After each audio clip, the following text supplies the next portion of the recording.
Assalamualaikum warahmatullahi wabarakatuh. Di sini saya Fitran Sahar Rizal, NPM 1740501031. Dimana dalam video kali ini saya akan membuat tentang mensosialisasikan tentang hak merek di tentunya di masa pandemi COVID-19 ini.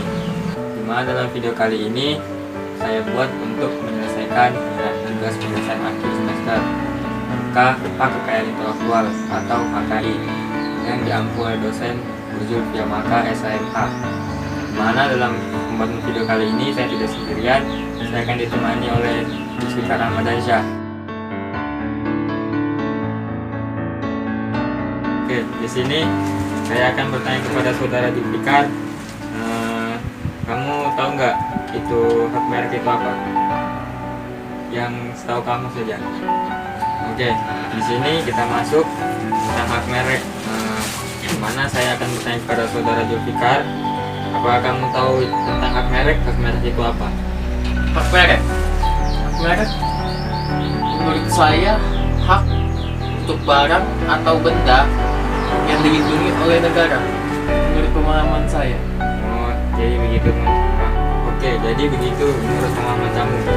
Ya, bisa jadi karena itu kan menurut pemahaman Anda, tapi kalau ini menurut tentang Undang-Undang Nomor 20 Tahun 2016 tentang merek dan indikasi geografis.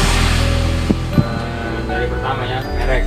Merek itu sendiri tanda yang dapat ditampilkan secara grafis berupa gambar, logo, nama, kata, huruf, angka, susunan, warna dalam bentuk 2 dimensi atau 3 dimensi. Selanjutnya, merek dagang. Merek dagang itu sendiri digunakan pada barang yang diperdagangkan oleh seseorang atau beberapa orang secara bersama-sama atau badan hukum untuk membedakan dengan barang jenis lainnya. Selanjutnya adalah masuk ke dalam merek jasa. Merek jasa sendiri merek yang digunakan pada jasa yang diperdagangkan oleh seseorang atau beberapa orang secara bersama-sama atau badan hukum untuk membedakan dengan jasa jenis lainnya. Dan keempat, terakhir ada merek kolektif. Merek ini digunakan pada barang atau jasa dengan karakteristik yang sama mengenai sifat, ciri umum, dan mutu barang atau jasa serta pengawasannya yang akan diperdagangkan oleh beberapa orang. Nah, hak atas merek itu sendiri adalah hak eksklusif yang diberikan oleh negara kepada pemilik merek yang terdaftar untuk jangka waktu tertentu dengan menggunakan sendiri merek tersebut atau memberikan izin kepada pihak lain untuk menggunakannya.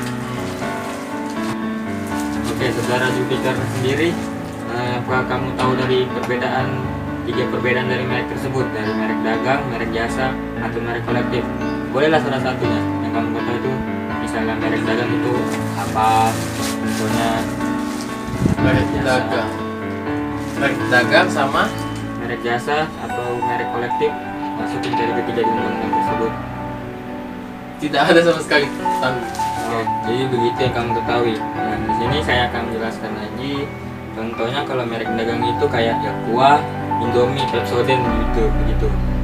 Terus kalau merek jasa ini seperti kayak jasa pengiriman barang, JNT, Cepat, JNE gitu. Hak apa tadi? Itu hak merek jasa. Jasa. Yang JNT, Hak merek jasa. Oh. Ya. Sedangkan kalau merek kolektif itu sendiri seperti Coca-Cola dengan Bicola gitu nah. Kayak Coca-Cola ini kan sudah duluan dipasarin, terus ada kayak pengikutnya plagiatnya gitu nah, seperti Bicola kan. Terus kayak Oreo dengan Oreo gitu. Kan ada Oreo. Nah, di sini masuk ke merek kolektif. Contohnya itu seperti Coca-Cola dengan Bicola, Oreo dengan Oreo, Lautan Cap Badak dengan Lautan Cap kaki 3. Nah, oke, dari ketiga ini apakah ada yang ingin Anda tanyakan? Saya mau bertanya tentang hak apa yang pertama tadi? Merek dagang. Hak merek dagang. Ya. Kan ada tadi namanya. Oke, dari ketiga jenis merek yang saya sebutkan tadi, ada merek dagang, merek jasa, dan merek kolektif. Apakah ada yang ingin Anda sampaikan atau Anda ingin bertanya kah? Saya ingin bertanya tentang hak apa tadi, hak yang pertama? Merek dagang. Ya, hak merek dagang. Hak merek dagang kan tadi Anda sebutkan tentang apa? Aqua, Indomie, Pepsodent. Ya. Nah, ketiga Aqua, Indomie, Pepsodent ini kenapa bisa masuk ke hak merek pedagang gitu? Jadi karena apa?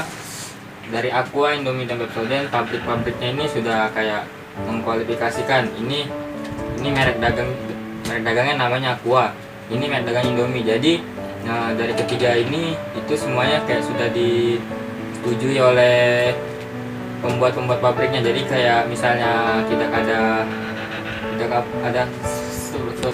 karena dari Aqua, Indomie, Pepsodent ini telah diterbitkan oleh pabriknya sendiri, itu sudah dari lama. Jadi ini semua karena diikuti oleh kayak tren dari dulu lah.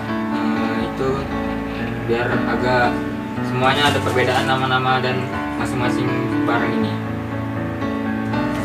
Jadi intinya dari semua merek ini itu agar semuanya bisa dilindungi oleh negara itu melalui undang-undang yang telah dibuat ini. Oke, sekarang kita masuk ke dalam jangka waktu. Apakah saudara Julfikar tahu jangka waktu hak merek ini? jangka waktu 3 tahun, 2 tahun. Itu begini saya luruskan. Yang tepat itu 10 tahun jangka waktunya. Ya, terus 10 tahun ini bisa diperpanjang lagi 10 tahun. Tapi setelah dari habis perpanjangan 10 tahun itu nggak bisa diperpanjang lagi, namun berubah menjadi namanya public domain. Public domain ini bisa digunakan untuk seluruh masyarakat umum. Public domain. Ya, public domain. Oke, selanjutnya di sini saya akan membahas tentang pentingnya pendaftaran hak merek. Yang pertama, ada akan mendapatkan perlindungan setelah terdaftar. Mengapa demikian? Jadi penjelasannya, hak merek ini berbeda dengan hak cipta dan hak paten yang mempertahankan kebaruannya. Terus di sini perlu diketahui bahwa secara konsep merek baru akan menimbulkan perlindungan setelah merek tersebut terdaftar dan telah diterbitkannya sertifikat merek oleh Menteri Hukum dan HAM. Lalu terhadap hak atas merek tersebut barulah lahir suatu hak eksklusif yang diberikan oleh negara. Terhadap hak atas merek tersebut barulah lahir suatu hak eksklusif yang diberikan oleh negara kepada pemilik merek terdaftar untuk jangka waktu 10 tahun sejak tanggal pengiriman dan dapat diperpanjang. Lalu ada sebagai penanda identitas produk, di mana di sini maksudnya adanya logo, adanya nama, adanya kata, huruf atau angka serta susunan warna dalam suatu barang atau jasa yang diproduksi oleh orang atau badan hukum dalam kegiatan perdagangan barang dan jasa. Lalu sebagai pembeda dengan produk lainnya, jadi dari misalnya HP atau kayak barang-barang yang tadi saya sebutkan sendiri tuh kayak Pepsodent, Aqua, itu kan sebagai pembedanya gitu. Terus ada namanya hak eksklusif atas merek. Hak eksklusif atas merek tersebut ini pemberian izin kepada pihak lain untuk menggunakan merek yang dilakukan. Pemilik hak merek yang dilakukan oleh pemilik, mereka yang terdaftar dapat memberikan izin melalui lisensi dari undang-undang tersebut. Selanjutnya, melindungi merek dari pembajakan atau penggunaan tanpa hak. Di sini itu ada diatur dalam pasal 83 Undang-Undang Merek dan Indikasi Geografis. Hak pemilik merek terdaftar mempunyai hak untuk mengajukan gugatan ini ke pengadilan niaga. Jadi undang-undang ini itu untuk melindungi merek dari pembajakan atau penggunaan tanpa hak. Terus yang terakhir di sini menimbulkan hak pengajuan pembatalan merek, di mana pemilik pendaftar ini memiliki hak dapat mengajukan gugatan pembatalan terhadap merek terdaftar lainnya yang mempunyai persamaan pada pokoknya atau keseluruhannya dengan merek terdaftar tersebut ke pengadilan niaga. Oke, dari yang saya jelaskan semuanya ini, apakah kamu sudah mengerti atau ada yang belum dipahami? Saya kurang mengerti atau kurang paham tentang tadi hak eksklusif atas merek tadi. Oh ya, hak eksklusif atas merek. Jadi begini, hak eksklusif atas merek. Nah, jadi di sini dilakukannya pendaftaran merek itu untuk memberikan kepada pemilik merek yang terdaftar untuk dapat menggunakan sendiri mereknya atau memberikan izin kepada pihak lain untuk menggunakan mereknya. Dalam hal ini, pemberian izin kepada pihak lain untuk menggunakan mereknya dilakukan untuk pemilik merek yang terdaftar dapat memberi izin melalui lisensi tersebut. Jadi di sini maksudnya itu tidak sembarangan digunakan sebagai eksklusif untuk mereknya. Saya mau tanya lagi tentang, kan banyak tuh penyanyi-penyanyi yang sudah menciptakan lagu, cuma ada orang lain yang mengcover lagunya tanpa seizinnya. Terus orang lain ini kebanyakan bilang netizen lebih bagus pembawaan lagunya ketimbang penciptanya. Jadi itu bagaimana? Itu kalau menurut pemahaman saya itu sih sudah jelas melanggar hak eksklusif atas merek. Mengapa demikian? Karena biasanya orang itu nggak tahu siapa penyanyi aslinya. Sekali misalnya yang cover lagunya ini bagus, dia tuh langsung menyenangi kayak akun Instagram ini itu di follow lah, pemasukan dari AdSense-nya banyak lah, kayak di YouTube dia mengover itu banyak. Biasa itu banyak terjadi, apalagi kalau yang cover itu misalnya cantik-cantik atau ganteng-ganteng dari pencipta asli lagunya itu sudah jelas melanggar dari hak eksklusif atas merek ini.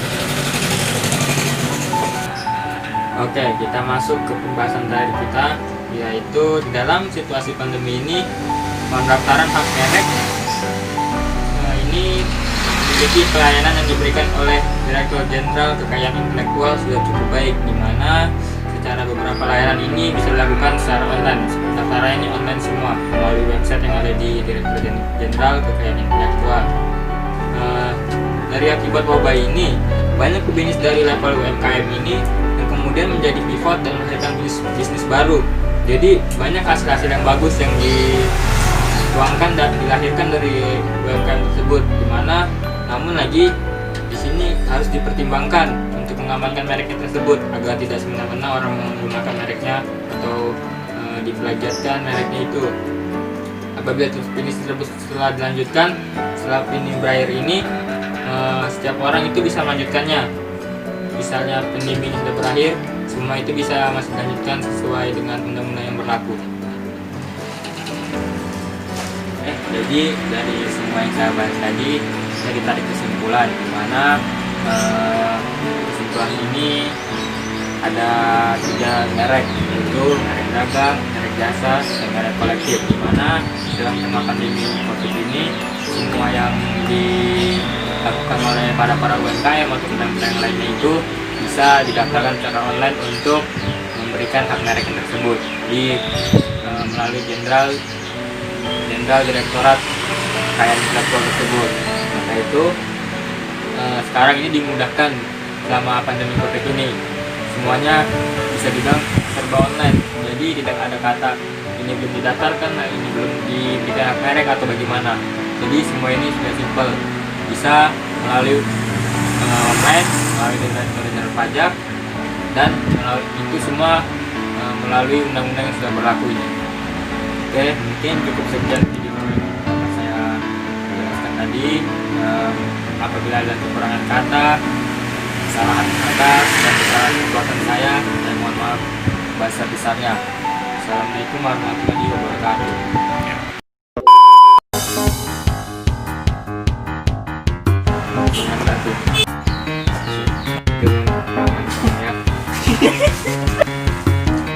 Tidak ada sama sekali. Jadi ada Oreo.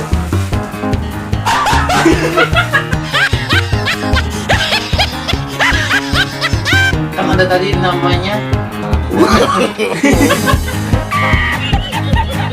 Secara konsep, merek baru akan menimbulkan perlindungan.